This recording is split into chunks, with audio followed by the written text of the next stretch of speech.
capítulo 14, amém? João, o capítulo 14, nós vamos ler 2 versos aqui.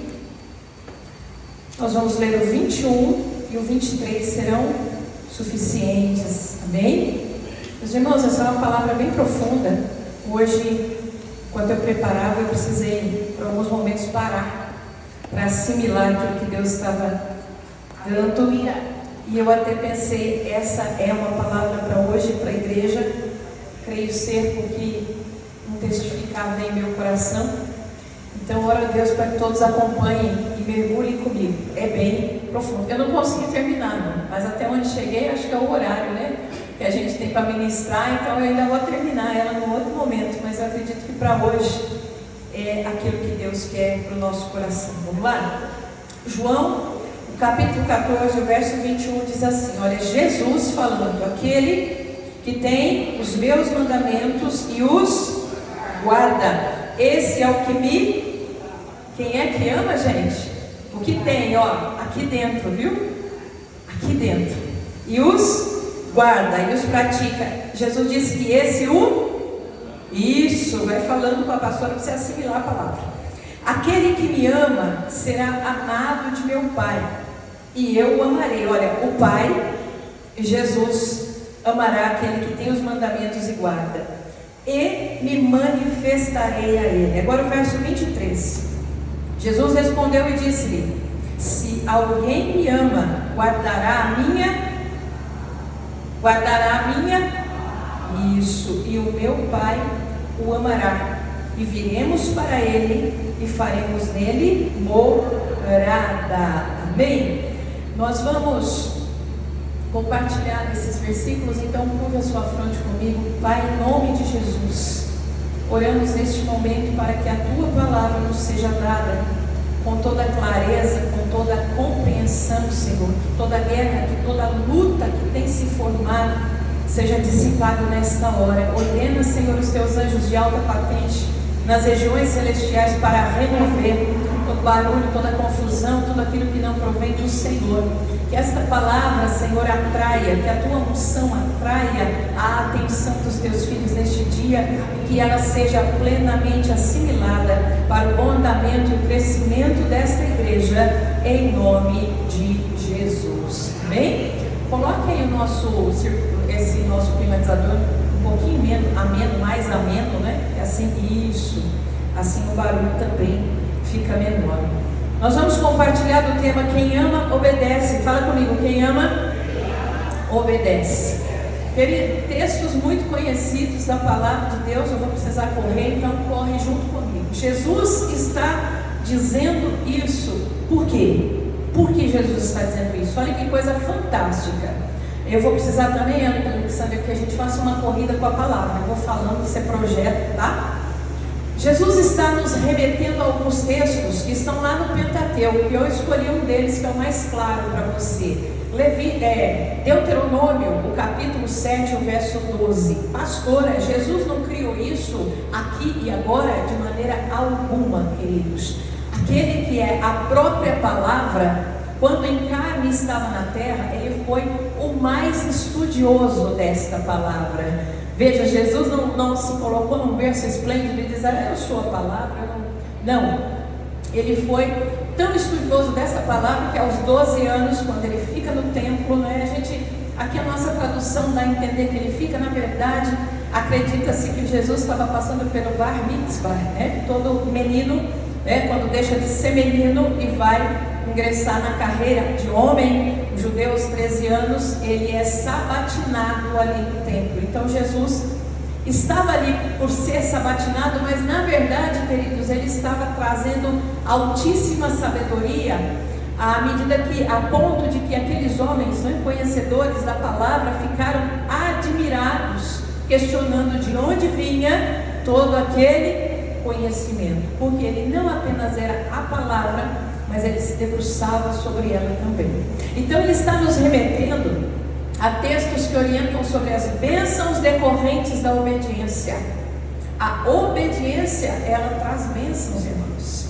Paulo fala sobre isso aos Gálatas e há uma confusão muito grande nesse texto, prega-se de maneira completamente errada, né? Quando Paulo fala aos Gálatas assim, aquele que já não está mais debaixo da lei, né? E ali tem, o texto prossegue falando de maldições da lei, as pessoas estão vendo, a lei era maldita, isso não tem nada a ver, irmãos. Paulo está dizendo ali que assim como o Pentateuco, vou falar Pentateuco hoje, tá? A gente fala Torá, vou falar Pentateuco. Assim como o Pentateuco está prescrevendo as bênçãos da obediência, ele também alerta sobre as maldições que vêm sobre o desobediente. Por quê? Porque Deus amaldiçoou, ele criou uma maldição, uma punição de forma nenhuma. Há um ciclo na terra.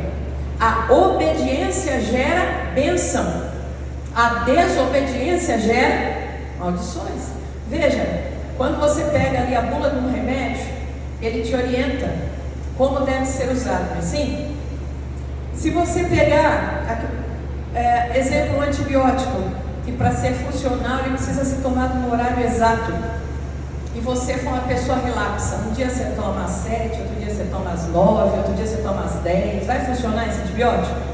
Vai funcionar para a bactéria ficar mais forte, e é isso que gera superbactéria. Mas a bula do remédio gerou a superbactéria. Não. A forma errada de usar gerou uma superbactéria. A bula não tem nada a ver com isso. O que eu quero te dizer é isso. Na palavra, Deus orienta. Bênçãos vêm quando obedecemos. E mais ainda, Ele nos alerta sobre a desobediência. Texto clássico para você enxergar isso, Deuteronômio 28, tá? Se atentamente ouvires a voz do Senhor teu Deus e obedecerdes, aí uma lista de bênçãos. Mais adiante no capítulo, mas se você não ouvir a voz, se você não obedecer, ele alerta sobre maldições. Então Paulo não está dizendo que a lei é maldita, muito pelo contrário. Romanos 7,12, Paulo fala, a lei é justa, boa e santa. Ele está falando com os que estão debaixo da lei. Quem está debaixo? Quando a lei pesa, quando a lei oprime, quando a pessoa está em pecado, então a lei é um problema, a lei precisa ter passado. Mas quando a pessoa está andando na palavra, a lei está dentro dela. A lei é santa, é justa, é boa e traz bênçãos de Deus. Só quem entendeu, diga amém. Agora, Deuteronômio 7,12 em diante, você vai ler no 12 assim: será pois que se ouvindo estes juízos, os guardares e cumprides, o Senhor teu Deus guardará a aliança e a misericórdia que jurou a teus pais e amar-te-á. O que Jesus está dizendo lá na frente, gente? É isso aqui, com outras palavras. O que ele está dizendo? Aquele que guarda, que ouve e guarda a minha palavra, o Pai o amará. Então o texto de João 14:21 é correlato, é a mesma coisa que Deuteronômio 7,12. Você está vendo que em momento nenhum Jesus saiu do parâmetro que já existia? Prossegue o texto dizendo: amar-te-á e abençoar-te-á e te fará multiplicar e vai te dar outras bênçãos aí seguindo. Então, o que Jesus está dizendo lá na frente está ligado com aquilo que já foi prometido em Deuteronômio 7,12. O versículo não se refere apenas a escutar, porque veja aqui, será pois que ouvindo estes juízos, e lá na frente Jesus está dizendo: aquele que guarda. O que é aquele que guarda a minha palavra? É aquele que pratica. Então nós não temos aqui uma palavrinha que é a chave de tudo. Na verdade, quando nós vemos aqui aquele que ouvir, e quando Jesus está dizendo lá aquele que guarda, está dizendo, as duas, nós podemos juntar esses dois textos e a significância em comum deles é aquele que obedece. Fala comigo, aquele que obedece. Essa é a bênção que está contida tanto em Deuteronômio 7,12 quanto em João 14:21 ou 14:23. Agora, vem comigo, eu preciso usar o hebraico aqui e não vai complicar. Se você for juntinho com a pastora, você vai entender, vai se aprofundar, tá? Por que eu digo para você que essa palavrinha no original não se refere apenas a escutar? Porque no hebraico nós não temos o verbo obedecer. Na realidade, no hebraico, quando você quer usar a palavra obedecer, você usa a palavra ouvir. Por isso que aqui, principalmente naquilo que chamamos de Antigo Testamento, Deus vai dizer sempre: se ouvirdes e obedecerdes. Aqui, se ouvindo estes juízos, Deus vai estar sempre dizendo: se ouvir, se ouvir, se ouvir. Há um texto do profeta Isaías que diz assim: você tem que ouvir a voz que está por trás de ti. Isaías não está falando de nada muito misterioso. Ele está falando da palavra, a mesma que nós vamos falar aqui nessa noite. A voz, a palavra, é isso que você precisa guardar. A voz, a palavra, tá? Então, o verbo ouvir, no hebraico, significa o que é para nós obedecer. E olha que interessante, diferente do mundo greco-romano, que é a visão que veio, a visão bíblica que veio aqui para o Ocidente, o grego, ele diz assim: eu só acredito no que vejo, tá? Ele só acreditava no que via. Por isso que você vai ver muitas esculturas, obras de arte, né? Que vai ver lá estátua que eles fizeram de Davi e tantas coisas. Dizem que tem muito no Museu do Louvre, né? Lá na França. Essas coisas todas muito visuais do tempo aí do helenismo. Por quê? Porque o grego, ele só acredita no que ele viu. O grego diz mais, ele diz assim: aquilo que eu vejo eu entendo, o que eu não vejo eu não entendo, então não importa, tá? Isso dá base. Quem muito pesquisava dessa maneira e falava dessa maneira eram os estoicos, Zenão, Marco Aurélio, né? Que baseia muito a autoajuda, os coaches, pequenos vídeos que tem no YouTube, baseado no estoicismo. E uma das premissas deles era essa: aquilo que eu vejo, eu entendo. Mas no mundo hebreu, judaico, cristão, e você está neste mundo, hebreu, judaico, cristão, assim como eu, veja comigo a diferença. Ouvir é muito mais importante do que ver. Sabe por quê, queridos? Por uma série de motivos, mas eu vou te dar o mais comum, o mais popular. A fé é o firme fundamento das coisas que eu espero, mas eu não. Pronto, não serve para o grego, porque ele só entende o que ele vê. A fé é o firme fundamento daquilo que eu espero, mas que não vejo. E deixa eu corrigir uma coisa para você aqui, que eu recebi essa correção e falei: obrigado, Senhor. Veja só, um exemplo muito clássico disso. Como que para o mundo hebreu, judaico, cristão, ouvir é muito mais importante. Quando lá no Sinai, o Senhor fala com Moisés e o povo vê os sinais de Deus, qual é a resposta que os hebreus dão para o Senhor? Ouviremos e faremos. Sabe o que significa isso? Obedeceremos, Senhor. Para nós uma palavra resolveria, mas como lá não tem o verbo obedecer, ouviremos e faremos. E eu fiz vários cursos dessa teologia padrão, que ok, ajuda, não estou falando mal não, mas me ensinaram completamente ao avesso, e diziam o seguinte: isso aqui era a soberba do judeu, né? Olha como eles são soberbos, ouviremos e faremos. Eles estão confiando em si mesmo. O judeu confiava nas obras. Errado, engano, mentira. Se você aprendeu assim também, ó, apaga. É ao contrário, meus irmãos. Quando eles dizem ouviremos e faremos, diferente do que ensina a teologia padrão greco-romana, essa fala dos hebreus não é arrogância de maneira nenhuma, mas sim expressão de confiança e de temor. Pastora, por que ensinam dessa maneira? Por causa do antissemitismo que está em todo canto, gente. Ah, então a gente precisa escavar, não é ir ouvindo qualquer coisa e isso aqui, ponto final e acabou. Não, não. Aqui, quando você de fato conhece o contexto bíblico, você vai ver que aqui era uma expressão de confiança e de temor. Eles estão dizendo: ouviremos, ou seja, obedeceremos o quê? A voz.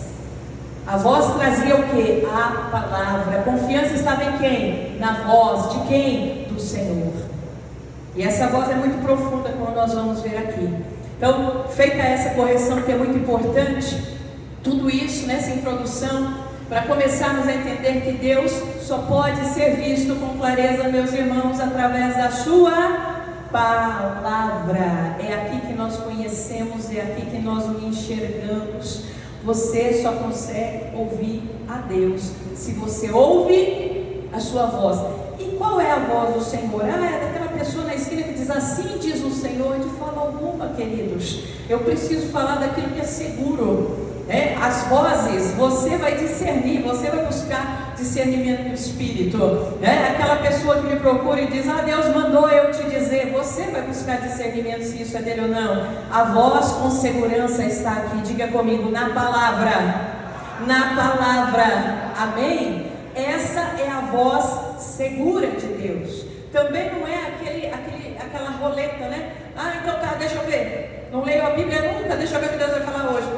Meu Deus, saiu um versículo, eu não entendi nada. Não é isso, irmãos.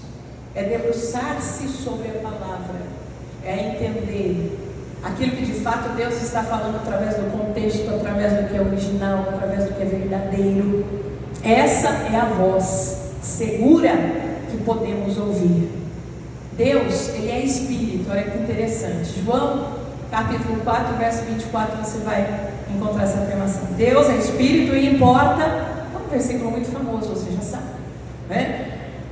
Isso significa que o Pai não tem forma, né? Ele habita na luz inacessível, como disse Paulo, e Ele não tem forma porque Ele é eterno, não tem começo, não tem fim. Ele é a eternidade, né? Porém, através da sua palavra, o Senhor ganha forma. Como é que é isso, pastor? Êxodo capítulo 33, se você já leu, você vai ver que a palavra de Deus está dizendo assim, que o Senhor falava com Moisés face a, quem já leu isso? Face a face, lá dentro da tenda, como alguém fala com um amigo. Um capítulo depois, capítulo 34, você vai ver Moisés falando assim: Senhor, eu quero ver a sua face. E você vai ver Deus dizendo para ele: isso não é possível, ver a minha face e continuar vivo. Aí você fala: opa, como assim? No 33 ele conversa face a face. No 34 ele está dizendo para Moisés: eu vou passar, mas vou te esconder na fenda da rocha, porque a minha glória vai passar, você não vai me ver face a face. Como é que Moisés falava com ele face a face, irmãos? O que falava com Moisés lá dentro da tenda era a voz, a palavra, que ganhou forma. Tanto é que está descrito para nós, Deus falando face a face com Moisés. Mas o que estava falando com Moisés? A voz, a palavra. Como é que isso pode se explicar, pastora? Através da sua palavra, Deus manifesta para nós a sua face de amor, de bondade, de fidelidade. Quantas vezes, meus irmãos, aquela palavra que Ele traz é tão profunda que é como se estivéssemos contemplando a sua face. Já aconteceu com você? Acontece diversas vezes comigo. Através da sua palavra, Deus tem face, tem braços, tem pernas, tem pés, tem forma. Olha que interessante, continua comigo. Você está dizendo: eu quero ver isso aí, eu quero ver na Bíblia. É aí mesmo que eu quero te mostrar. Quer ver? Esse texto eu preciso que você coloque para nós. João mesmo, né?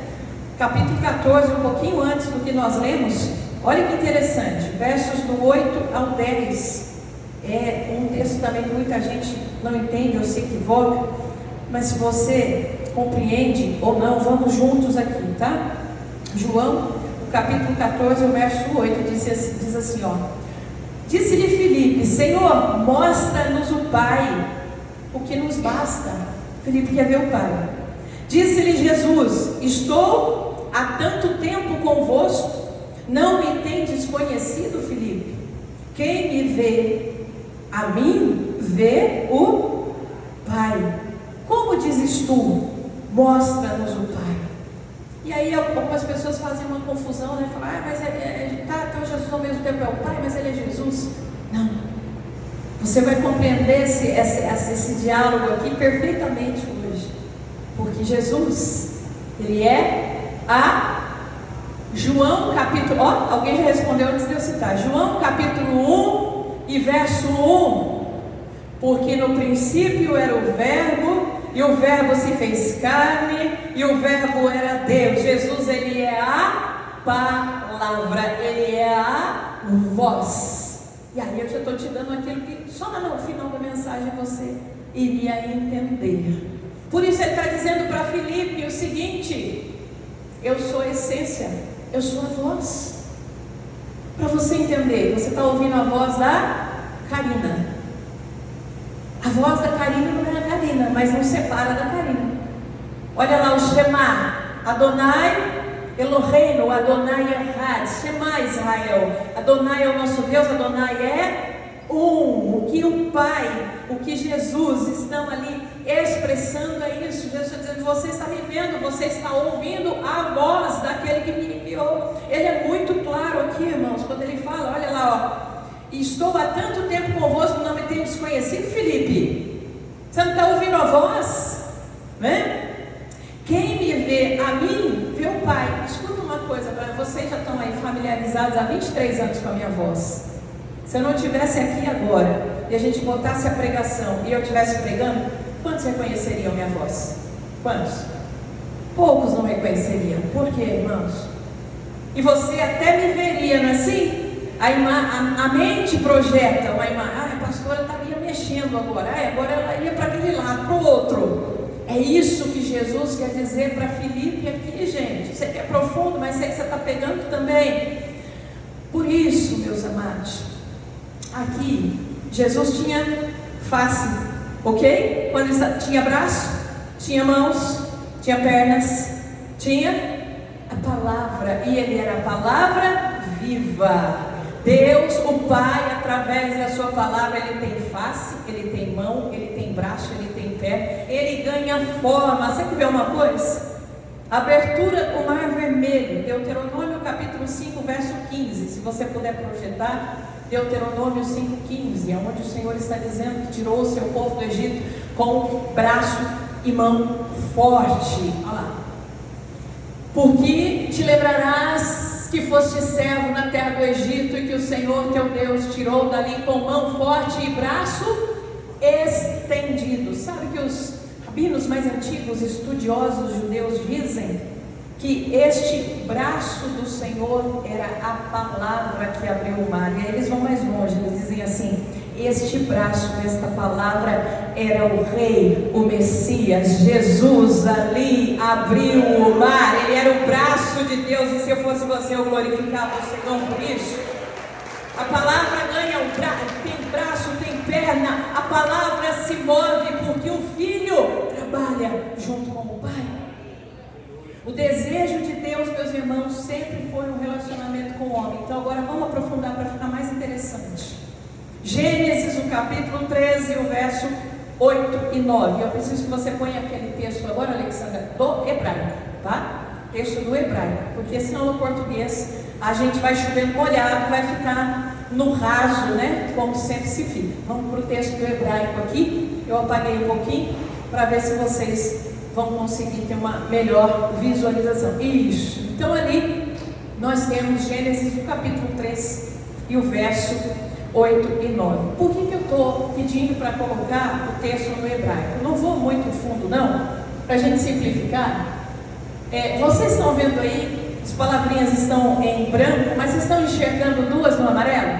Dá para ver? Lá em cima, a primeira palavrinha, a primeira não, o hebraico a gente lê da esquerda para a direita, tá? Então, ali nessa primeira linha, é isso que eu queria dizer, não a primeira palavrinha, na primeira linha, esta palavra que está em amarelo, e a palavra que define, meus irmãos, se você pegar o texto comum aí, vai dizer que a voz de Deus vinha, passeava, acho que passear que está aqui na minha Almeida Corrigida Fiel, a voz de Deus passeava com o homem no jardim do Éden. E a gente não se atenta para isso, a gente fala assim, toda vez que prega, a gente fala assim, porque Deus vinha todo dia na viração do dia, não é assim que a gente fala? Deus vinha todo dia na viração do dia e passeava com o homem no jardim. E aí as pessoas pensam, mas como é que Deus vinha? Aí vem as perguntas, mas Adão enxergava Deus? Como é que ele sabia que era Deus? Então, quando a gente lê o texto no hebraico, a gente entende muito melhor. Essa palavrinha na primeira linha destacada em amarelo, quando a gente translitera ela, a gente lê mithaler. Mithaler, queridos, é um verbo no hebraico que é utilizado quando queremos indicar algo que fazemos com outra pessoa. Eu estou dizendo isso porque lá dentro das regras do hebraico, alguém que está assistindo, ou aqui mesmo, não, pastora, mas que outros verbos? Não, nós estamos destacando o verbo que o Senhor deu a Moisés, o verbo que o Senhor escolheu, mithaler. E não foi por acaso que o Senhor escolhe esse verbo, que dentro que a gente chamaria de gramática no português, tá? Vou usar assim para simplificar, dentro da gramática do hebraico, ele está naquilo que nós chamamos de uma forma reflexiva. Por que Deus escolhe esse verbo? Tá? Para simplificar, vou deixar de lado outras explicações. Por que Deus escolhe este verbo nesta forma? Quando você lembra das aulas de português, para você se lembrar de forma reflexiva, você vai lembrar lá quando o verbo está no pretérito perfeito, né? Ai, pastora, nem fala disso. Então não vou entrar nas regras gramaticais do hebraico, senão a gente vai ficar mais complicado ainda, né? Mas você precisa marcar que Deus escolheu esta forma, né? O mithaler, na forma que chamamos de hitbaer. Por quê? Porque Deus quer indicar que é uma ação em conjunto, que a voz que vinha, ela não está andando sozinha. Era algo que acontecia todos os dias, gente. A voz, ela vinha na viração do dia e andava com Adão todos os dias. Era um caminhar, o que Deus quer indicar, e por isso eu estou te mostrando esse verbo no hebraico, porque na tradução em português você não vai encontrar essa diferença. O que Deus quer indicar é que esta caminhada nunca era feita o Adão sozinho ou a voz sozinha, sempre em conjunto. Olha que coisa fantástica. Adão andava com a palavra, Adão tinha comunhão com a palavra, por isso Adão resplandecia a glória da palavra. Quem está comigo na terça-feira, lembra quando eu expliquei no nível literal, quando Adão se vê nu, sem roupa, nível literal, ele precisava da pele de animais para cobrir. Mas vamos subir 3 níveis. Também quem está na terça-feira aprendeu já os níveis de estudo da palavra. Vamos subir lá para o 4º nível, o nível Sod. O que era a vestimenta que Adão não tinha mais? Era a glória. Era a glória. Quando ele olha, o impacto, o choque, estamos nus, porque Adão nunca tinha visto o seu corpo. Ele era revestido da glória de Deus. Mas o que trazia essa glória, irmãos? Era a voz, era a palavra na vida de Adão. A voz na vida de Adão trazia esse revestimento de glória. Por quê? Porque Adão foi feito à imagem da palavra. Quando pegamos o texto de Gênesis, em que Deus está dizendo, façamos o homem a nossa imagem e semelhança. Imagem e semelhança no original é Tselem. Tselem é uma cópia exata de alguma coisa. Para você ter ideia, essa palavra Tselem é usada para xerox. Quando você quer pedir um xerox, você usa a palavra derivada do Tselem. E quem era o molde primordial do Criador? Era Jesus. Pastora, me mostra na Bíblia, sim. Eu te falei de João, capítulo 1, verso 1. Basta você continuar lendo no 2 e no 3, versos 2 e 3. Porque tudo foi feito nele, por ele, sem ele, nada do que foi feito se fez. Ele é o molde para toda a criação. Tudo veio dele, tudo estava nele. Então, meus amados, cabeça, pernas, braços, de repente você fala assim, o Pai não tem forma. De onde ele tira essa forma? Da palavra de Jesus, o Cristo, de Yeshua, Hamashia, o Messias. É ali. Ele é o molde primordial. Ele é a palavra. Para Deus se mover na terra, e aqui a gente entende um outro texto, para Deus se mover na terra, a palavra precisava ganhar forma, boca, braços, pernas. Por isso, meus irmãos, vocês vão ler em Apocalipse, o capítulo 13, o verso 8, que o Cordeiro, ele foi preparado antes da fundação do mundo. E se eu fosse você, eu diria glória a Deus. Por isso, porque para que Deus se movesse, essa é uma regra, irmãos, de Deus. Espíritos não ficam, espíritos humanos ficam se movendo livremente na terra.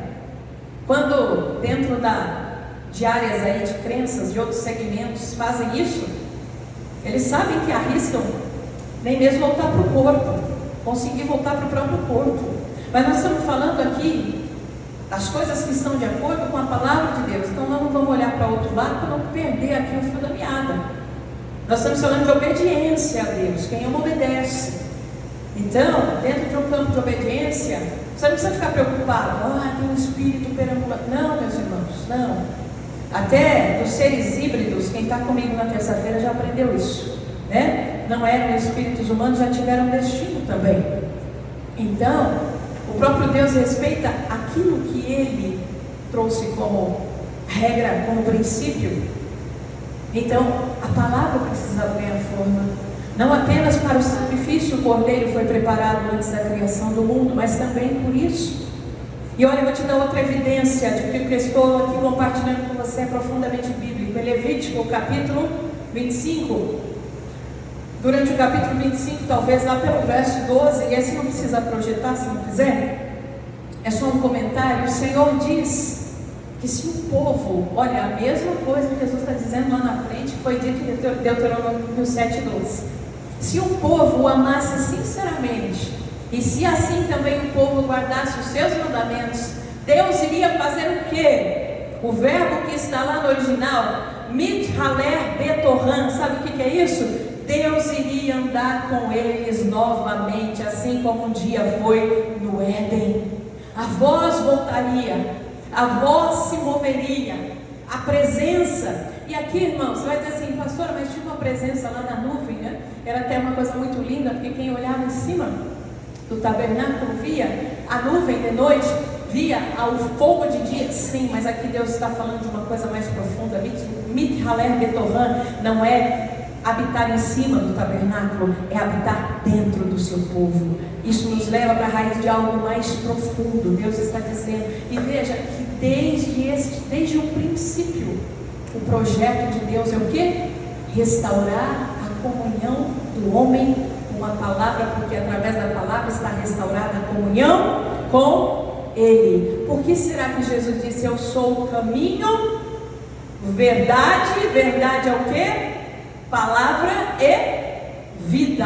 Por que será? E olha que ele traz uma ordem impossível de não entender. Caminho do que? A voz que leva a vida, porque o homem estava morto espiritualmente.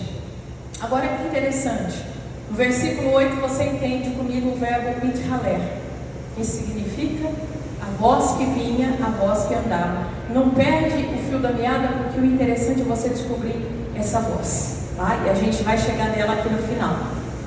Mas eu preciso ligar o verso 9 para você, porque no verso 9 é muito curtinho, né? Gênesis 3:9, o que o Senhor está dizendo? Onde estás? E para nós no português isso parece uma posição geográfica. E aí, quem já ouviu alguém dizer assim para você? Você conhece a Bíblia, né? Então, por que Deus pergunta onde está Adão e Eva? Deus não sabia? Alguém já perguntou isso para você? Sabe por que as pessoas perguntam isso, gente? Porque elas criam uma historinha lúdica, né? Não se aprofunda na palavra, elas criam uma historinha lúdica. O homem, a mulher, a cobra que falava, e aí... alguns usam isso até mesmo para descredibilizar uma palavra que é profunda. A palavra de Deus não é rasa, gente. Aqui está a explicação de todos os mistérios da humanidade. Os rabinos dizem que quem entende Gênesis entende a alma humana. Você já pensou o que é isso? Então, não estou dizendo que é algo fácil, não. Quem já entendeu? Não sei, meu irmão, não me avoro a dizer, mas eu estou procurando aprender o máximo que eu posso para passar para quem está do meu lado, tá? Agora, voltando aqui, não é algo tão simples, não. Nós vamos ter que olhar para o hebraico de novo. Cadê o meu texto em hebraico de novo lá? Porque lá na primeira linha tinha a palavrinha mithaler, mas aqui embaixo, vocês estão vendo essa palavrinha amarelinha sozinha ali, solitária? Então é o finalzinho do verso, né? E no finalzinho do verso em português está uma coisa bem tranquila, onde estás? Mas aqui no hebraico esta palavrinha se traduz por ayeka. O Senhor está fazendo uma pergunta e Ele está usando o verbo ayeka. Ayeka é o que, pastora? Onde estás? No português o que mudou? Nada, mas dentro do hebraico, aieka, é uma pergunta que você faz não quando você quer a posição geográfica de alguém. É quando você quer saber aonde alguém está geograficamente falando, é eifo, o verbo é eifo. Aieka, irmãos, é algo mais profundo. Aieka é usado quando você quer questionar por que alguma coisa que deveria estar naquele determinado lugar não está lá naquele momento. E o que isso quer dizer? Você vai entender. Deixa eu te dar um exemplo só para dar uma descontraída. As mães, quando éramos crianças, a gente fazia alguma arte, onde é que tem que estar a nossa língua? Dentro da nossa boca. O que a mãe falava para nós? Quem fez isso aqui? Ficar quietinho. O que a mãe falava? Cadê a tua língua? O gato comeu? Assim? Mais ou menos isso, não é? Onde é que está a língua? Dentro da boca. A sua mãe não sabia que a língua estava dentro da boca? Sabia? Mas ela queria dizer algo mais profundo. Então a aieka é usado quando algo que tinha que estar num determinado lugar não está naquele local correto que deveria estar. Assim, esse verbo também foi usado quando o Senhor questionou Caim sobre Abel. Onde está o seu irmão que deveria estar aqui? Caim muito mal educado, né? Eu sou lá guardador do meu irmão, eu não sei, mentiu. Isaac, quando pergunta para Abraão, pai, aqui tem o cutelo, tem a madeira, mas aieka, onde está o cordeiro? O cordeiro deveria estar aqui. Então, falando desse verbo, eu vou introduzir para você. Eu falei do desejo de Deus, agora eu vou falar que o maior desejo de Deus, o desejo de Deus sempre foi restaurar o relacionamento com o homem. Agora, o maior desejo de Deus é restaurar esse relacionamento que o homem tem com a palavra. Por que com a palavra? Você vai entender. Quando o homem pecou e Deus perguntou, usando esse verbo, aieka, onde você está? É claro que Deus sabia onde estava Adão e Eva. A pergunta é muito mais profunda do que uma localização geográfica. A pergunta é o seguinte: Adão, por que você não está mais em mim? Por que você não está comigo? Porque lembra? Cria aqui uma imagem imaginária. A palavra, eu sou o caminho, verdade e vida. A palavra ligava o homem a Deus, o Pai. O que é esse caminho que liga? Quem é o caminho que liga, para ficar fácil de entender? Quem é o caminho? Quem é Jesus o caminho? Isso, Jesus. Então olha que coisa maravilhosa. Por isso que ele está dizendo lá, nesse texto que eu li, porque eu estou no Pai, o Pai está em mim, vocês estão em mim. Olha, depois eu mostro para você o ciclo de Deus, para você entender. Ou melhor, mostro agora, João 14, quer ver? Eu já preguei muitas vezes esse versículo, eu falei para você, o 20, eu li o 21. No 20 ele está dizendo: naquele dia conhecereis, eu estou em meu Pai, vós em mim e eu em vós. O que Jesus está dizendo? Quando o homem estava nessa condição perfeita, qual é a missão dele? Restaurar isso. Ele no Pai é o caminho, mas nós podemos estar nele. Se alguém está em Cristo, nova criatura é. Começa a entender a palavra no todo agora. Então, esta conexão, quando Adão pecou, fez-se uma ruptura, fez-se uma separação. E qual é o desejo de Deus? Ter o homem nele de novo. Por isso o Pai está dizendo: aieka, onde você está? Você não está mais em mim. O homem estava completamente ligado ao Pai pela palavra. E a queda fez essa ruptura. Por isso, irmãos, toda a Bíblia, do começo ao final, ela vai buscar restaurar esse relacionamento, fazer com que você e eu andemos de novo com a palavra, da mesma maneira que era lá no Éden. Lembra que eu disse para você, deixei de te dar um exemplo? Essa ligação do homem com o Pai trazia sobre a vida do homem a glória. A palavra resplandecia. Por que será que Moisés, quando sobe e fica 40 dias, né? E numa visão muito rasa que nos era passada, você fala, ficou lá 40 dias até que Deus resolveu em algum momento falar e escreveu nas 2 tábuas. Não, irmãos, nos 40 dias ele ficou imerso. As 2 tábuas é o que Moisés devia mostrar, mas ali tinha todo o compêndio de princípios de vida abundante. Ali tinha mais de 600 princípios. Aí o que é mostrado? 10, que era o resumo. Agora Jesus vem aqui e resume os 10 em 2, mas nunca se retirou nada. Para qualidade de vida tudo estava ali. Então Moisés, ele não ficou meramente esperando, ele ficou mergulhado os 40 dias. E quando ele desceu, esse contato tão intenso com Deus, o que diz a Bíblia? O rosto dele, como que estava? Resplandecia. Quando a palavra, o verbo, a vida está em nós, resplandecemos. Desde Adão foi assim, meus irmãos. É claro que até a glorificação do corpo com plenitude, com toda aquela força, não é possível, mas se você de fato se empenhar, isso vai manifestar na sua vida. Quando Jesus vai para um monte, levando consigo Pedro, Tiago, João, e a Bíblia diz que a transfiguração acontece, o que eles viram? Jesus resplandecia. Quem é Ele? É a Torá viva, é a palavra viva, é o Pentateuco vivo, é a expressão de Deus, é a voz, meus irmãos. A Bíblia toda, ela vai buscar restaurar este relacionamento e fazer com que você ande de novo com a palavra, assim como era lá no Éden. E aí você descobre o que a palavra, por ela, pela palavra, lembra de João 3? Sem ele, nada se fez.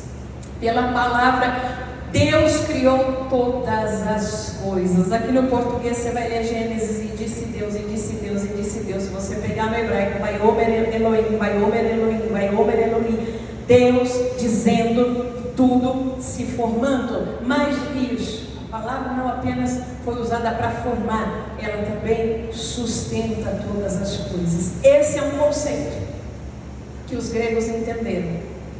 Esse é um conceito que os gregos compreenderam. E os estoicos, lembra que eu falei deles? Eles diziam assim, que havia uma força, e aqui entra a veia missionária do apóstolo João, né? E eu e você devemos ter. Os gregos diziam assim, há uma força que sustenta todo o universo, e eles chamavam essa força de Logos, né? Para o judeu no aramaico, o Logos. Logos é o que para o grego? É a palavra. Para o judeu no aramaico era o membra. E deixa eu aproveitar para te dar uma dica, irmãos. Membra não é uma mulher filiada a uma igreja, porque seja um homem ou uma mulher, é membro da igreja, não existe membra, então não confunda isso. É membro, sempre membro, tá? Membra aqui, extraído do aramaico, também significa a palavra. Eu vou explicar já isso para você, mas diante disso, deixa eu mostrar a veia missionária de João. Diante disso, João fez uma coisa que eu já expliquei para a turma aqui de terça-feira. Ele fez uma midrash, ele chocou 2 textos. Por isso você vai ler e pode projetar se quiser, Alexandre. Em João, capítulo 1, versos do 1 ao 3. O que eu já citei antes.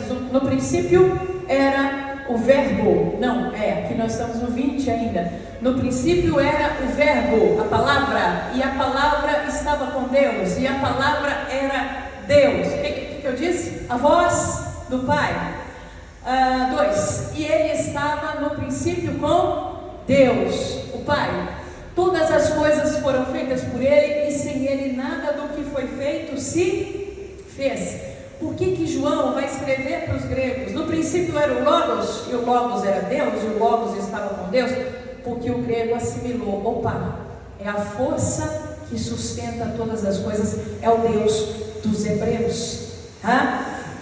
Aí, meus amados, por que essa palavrinha membra? Se você disse lá, pastor, um outro verbo no hebraico. Porque o povo depois do cativeiro, eles perdem, né, aquele hebraico primeiro. E aí, existem vários rabinos ali que começam a compilar a palavra.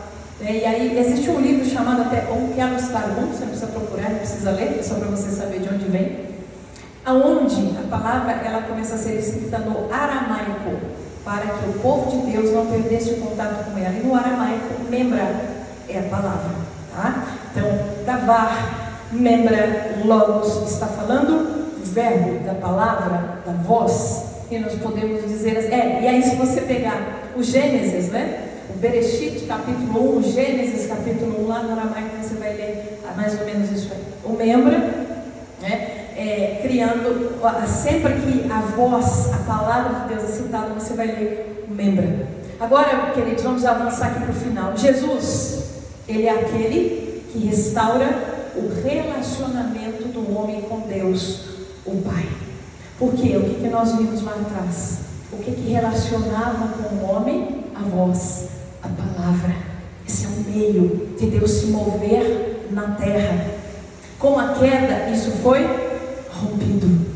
Mas agora, você vê, ou desde então você vai ver a própria palavra anunciando a vinda daquele que iria restaurar todas as coisas. Jesus veio e Ele é aquele que restaura o relacionamento do homem com Deus, o Pai. Enquanto nós não estamos lá no milênio, enquanto nós não temos um corpo glorificado, nós estamos numa terra de aflições, nós estamos numa terra de luta, nós estamos em uma terra onde os sinais de Deus, eles estão ocultados. Quem encontra os sinais de Deus são aqueles que buscam ao Senhor, mas muitos estão cegados. Terra vai sendo coberta de iniquidade, isso a própria palavra nos diz, e cada vez mais vai ficando difícil de enxergar. Mesmo neste tempo aqui, queridos, mesmo neste tempo aqui, há uma restauração para aquele que crê. Jesus, Ele é aquele que transforma o homem. Ele é aquele que escreve os princípios do Pai na mente, no coração do homem. Jesus, Ele é aquele que vai fazer o que, querido? E agora a gente conecta com o início. O que Ele vai fazer? Mit haler mais uma vez. Se você está nele, se você compreende tudo isso que eu falei aqui, e entende que Ele veio, caminho, verdade e vida, para nos restaurar isso, Ele vai andando junto comigo, Ele vai andando junto com você. E eu quero dizer para você que isso é um grande milagre. Às vezes as pessoas falam, eu quero ver milagre, eu quero ver milagre. Esse é um milagre que acontece todos os dias depois da queda, depois desse mundo ser tomado por tantas coisas, um período em que o mundo jaz no maligno. Há um grande milagre. Se você está em Cristo Jesus, Ele é a palavra, Ele é a voz do Pai que vai andando conosco junto nesta terra. Ter esta voz de Deus andando conosco novamente é um milagre. Só o Pai poderia ter feito isso por nós. E tem algo muito interessante. Jesus anseia por esse relacionamento. O Pai anseia por esse relacionamento. E nós podemos ter uma ideia do quanto esse relacionamento é ansiado se nós olharmos para Adão. Volta comigo para o Éden, um pouquinho só. Volta comigo lá e lembra do momento em que Adão, ele era pleno. Se for o cabo, pode tirar, porque a gente não vai usar nada de ele. Lembra comigo. Não é o cabo? Lembra comigo do momento em que Adão era pleno ainda não, gente. Sabe por que pleno ainda não? Ele era perfeito, né? Mas por que eu digo que ele não era pleno? Porque ele sentiu falta de alguma coisa, de alguém. Não foi assim? Ele sentiu falta. E o Pai atestou, a voz atestou. Olha aqui para a pastora, que essa parte é muito importante. Olha, a voz atestou. Não é bom que o homem esteja só. Né? Olha que interessante, né? A forma como Deus cria para estar com o homem no jardim já é algo de comunhão, não era para andar sozinho. O verbo que Ele especificou para a gente entender. E agora o homem também estava ali perfeito, mas faltava alguém. Havia uma lacuna. Agora lembra que eu disse para você, palavrinha de Selen, o homem foi criado de um molde original. Que molde era esse? Quem era o homem primordial? Jesus.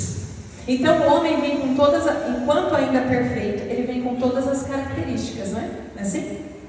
Então pense comigo, esta característica de sentir falta, o que era a Eva para o Adão? Ela era primeiro a noiva, que depois seria a esposa, não é isso? Então nós podemos dizer que Adão herdou uma característica, ele sente falta da sua noiva. Por que será que Adão sentia falta da sua noiva? Adão sentia falta da sua noiva porque ele é criado em Cristo Jesus, Selem, não é? Então Jesus também sentia falta de uma... Tenha medo não, isso não é delírio da pastora, eu vou te mostrar na Bíblia.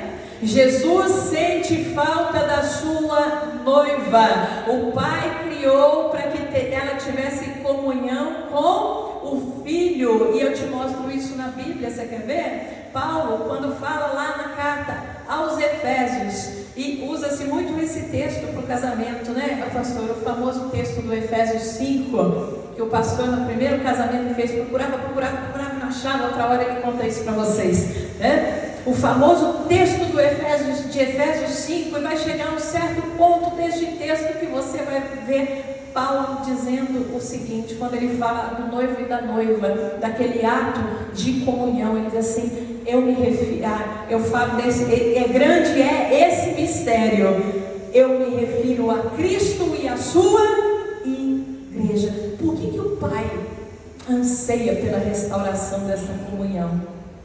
Porque Jesus, a palavra, ele anseia pela restauração dessa comunhão, porque fomos criados para estarmos unidos a Ele, para sermos uma só carne, para estarmos juntos. Por isso que Deus, o Pai, lá no Éden, quem vinha falar com Adão, quem vinha ter comunhão com Adão? A voz. Quem é a voz, meus irmãos? O mesmo que a palavra, é Jesus, é o Senhor. Você quer ver isso? Vou te mostrar agora sim, eu estou na última tela aqui. Pega para mim, Alexandra, Hebreus, o capítulo 5, os versos do 7 ao 9, Hebreus, carta aos Hebreus, o capítulo 5. Aqui vai aparecer para você na tela. Se localizar primeiro, já achou? Olha lá, olha que interessante. Está falando de quem aqui? De Jesus.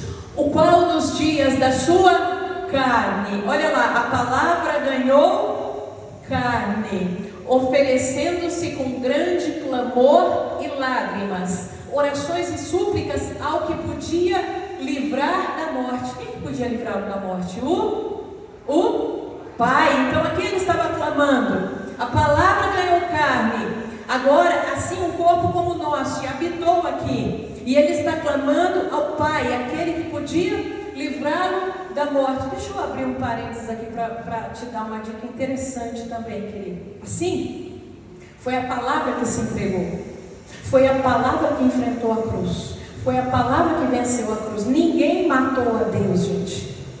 Tem um filme aí, né, Deus Não Está Morto, que é muito, muito boa a mensagem. E embora o filme esteja dizendo isso, as pessoas não se atentam. Eu já vi gente dizendo assim, olha lá, o pecado é tão terrível, que o pecado matou Deus na cruz. Que absurdo.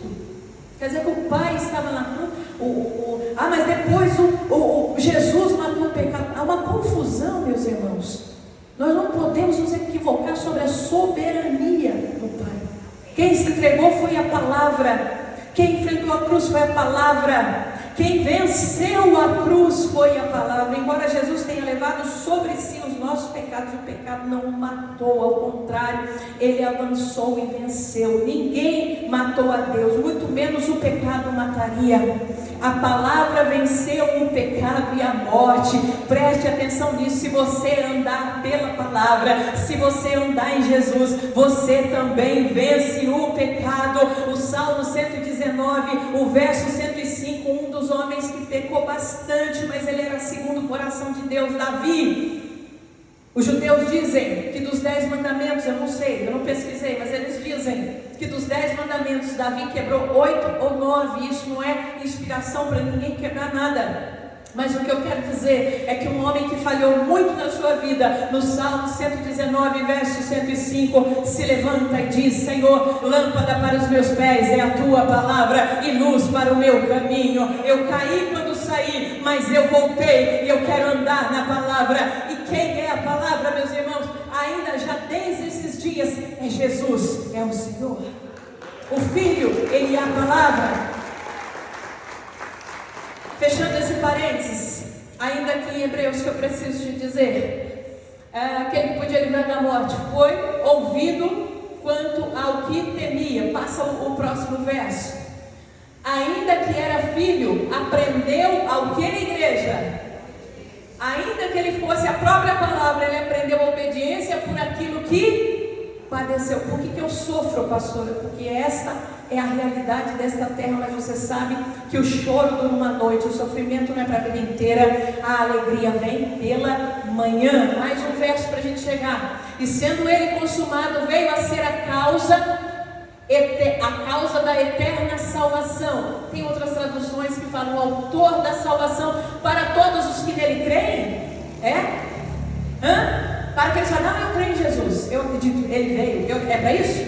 Não. Autor da salvação para os que lhe... Vamos falar forte para ficar bonito no vídeo? Para os que lhe... Querido, quem ama, obedece. E eu fecho com a primeira carta de João, o mesmo João que escreveu no Evangelho. Capítulo 2, os versos 4 ao 7. Aquele que diz, olha aqui, eu o conheço, mas não obedece os seus mandamentos é mentiroso, e a verdade não está nele. Mas se alguém obedece a sua palavra, nele verdadeiramente o amor de Deus está aperfeiçoado. Por que Jesus foi para a cruz? Acabamos de ler na carta aos Hebreus. Pelo sofrimento ele foi aperfeiçoado. Ele precisava, pastor? Não, mas é o exemplo que ele nos dá. Desta forma, sabemos que estamos nele. Como é que nós sabemos que estamos nele? Aquele que afirma que permanece nele deve andar como ele andou. Deve andar como? Na palavra. Amados, não escrevo a vocês um mandamento novo. Não tem nada de novo, gente. Mas um mandamento antigo. O mesmo que ele deu em João 14, 21, 23, foi dado em Deuteronômio capítulo 7, 12, em Êxodo capítulo 6 e verso 4, e assim eu poderia citar centenas aqui de versículos para vocês. Não vos dou um mandamento novo, mas um mandamento antigo que vocês têm desde o princípio. Que mandamento é esse, pastora? A mensagem que vocês ouviram. Levando em consideração que ele estava falando aqui com grande parte de judeus cristãos, ele está dizendo desde o que foi aprendido no Éden. Afinal, foi de lá que eu parti. Se eu não tivesse uma conexão com aquilo que foi escrito no que chamamos de Antigo Testamento, nós não teríamos essa mensagem hoje, meus amados. Então a palavra de Deus, ela é uma só, como Deus é um só.